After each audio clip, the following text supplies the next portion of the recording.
Not long ago, the news that the Wagner Group won Bakhmut attracted a lot of attention.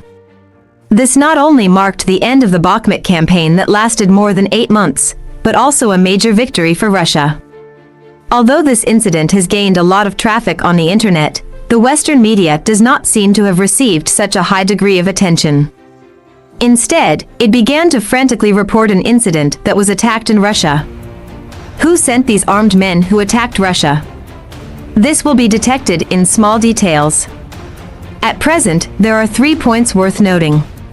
The first point is that the area under attack is only about 5 kilometers away from the Ukrainian border, and it is also an area often attacked by the Ukrainian army with artillery shells.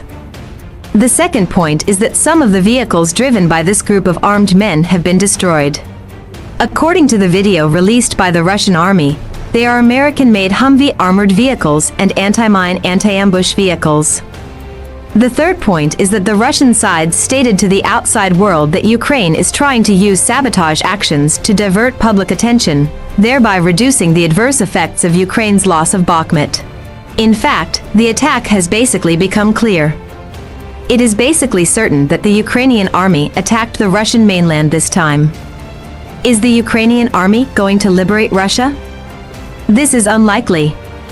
Although this is the largest cross-border attack carried out by the Ukrainian army on the Russian mainland after the outbreak of Russia-Ukraine conflict, Russia cannot be liberated with only a few hundred people.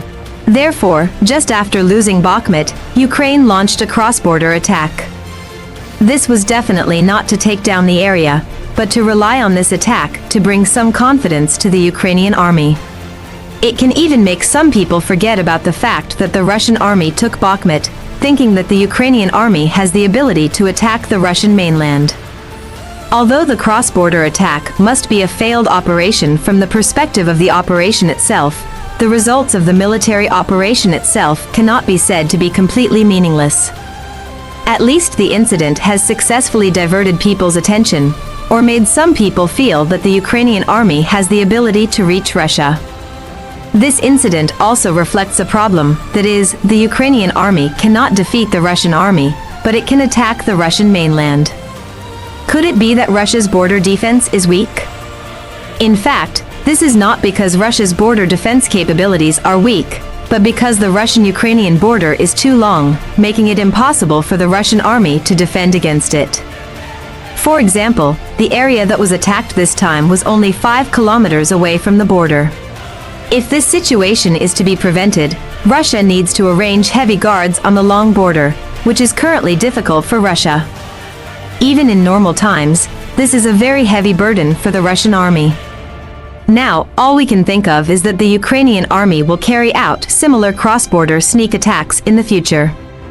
Especially when the Ukrainian army is frustrated or encounters a critical moment, the Ukrainian army is likely to launch such a sneak attack again to divert the attention of the Russian army. Therefore, the Russian army will have to take more precautions in the future.